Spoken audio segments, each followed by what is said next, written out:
The lost colony has come to take on different meanings. There have been many stories, movies, books, and even a long-running play speculating on the fate of these early settlers. Here's what we know for sure.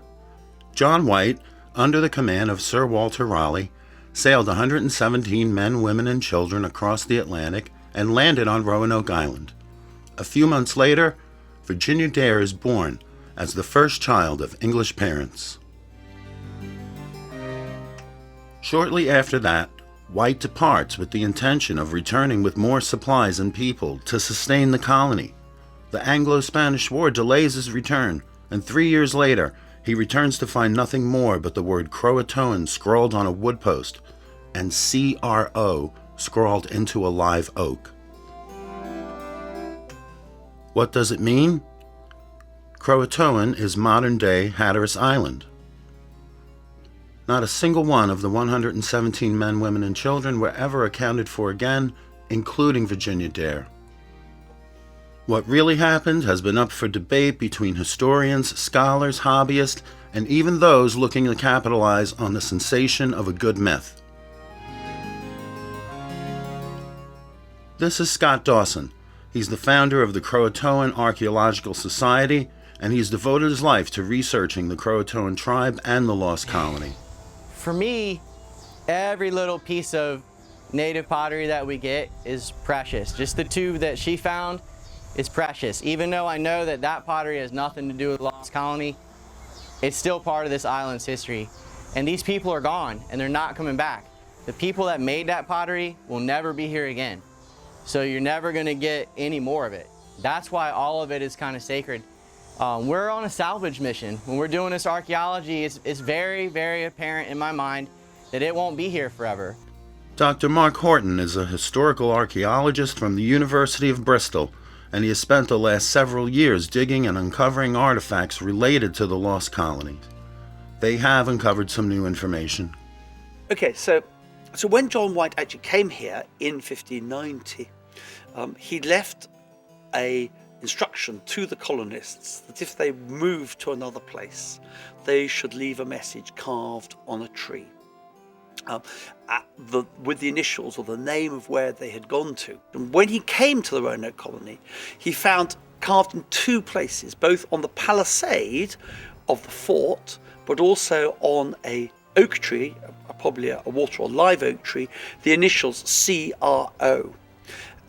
This is very significant because that stands for Croatoan, which is the island that we're here. The reality of it is that there were several voyages to Croatoan before that, and that the English had actually lived on this island before that.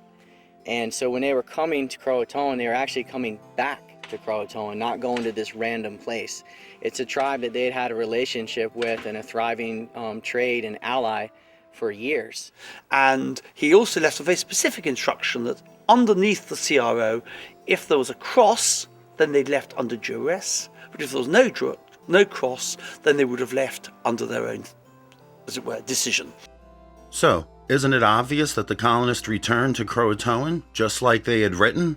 So this would be the perfect place to spot your ships coming back, and it's the perfect place to get away from the enemies that are killing you, and it's the perfect place to make sure you're fed something because you have allies. And it is what they wrote down. So it just seems like a logical place to look to me. Why the big mystery? What is so lost about the lost colony? John White, when he returned in 1590, discovered the place empty, literally the doors hanging on their hinges, the place stripped of everything else. They'd gone away. And John White then returned back to England and started the myth, as well, that these people had disappeared in some way. And when the English came to recolonize North America, Virginia, in 1607, the Indians told them that they'd all been massacred and killed. So that's where the story that these people were lost. So, did anyone ever try to go back and find the lost colonist? Okay, the heartbreaking part of the whole story is that when he coming to try and find his colonists, he sailed past this island of Croatoan. He saw smoke rising from the sand dunes. He actually took soundings here in the inlet, but he never actually came ashore to check out whether they were here or not, because at that point he didn't know that they were going to be living here. He sailed on past, but when he got to Roanoke and discovered that they might be back here in Croatoan, the winds were in the wrong direction, there was a hurricane brewing, and so instead the captain of the ship insisted they sail back to England and not to return back to recover the colonists. And can you imagine the heartbreak that they would have seen, that here was the ships coming to rescue them, but they just sailed away and left them here. Well, after the 1590s, there's 100 years in which we hear nothing more of them. But around 1700, a local English traveller by the name of John Lawson came by in the Outer Banks. And he probably never actually came here, but recorded from the Indians that the descendants of the Raleigh colonists were still living here on Hatteras Island. That they had fair hair, blue eyes, they wore European clothes, and you could say rather curiously that they could speak from a book. Presumably, they could still read and write, suggesting that actually the descendants of the descendants were still living here 100 years later. This suggests that the colonists were more abandoned than lost. Is it possible that the English spent generations on Hatteras Island coexisting with the native population? As Dawson notes, there is some evidence of assimilation. Here you've got a different story of assimilation. What we're seeing, lost colony aside, what we're seeing in the 1700s, 1600s, all the way down is complete assimilation.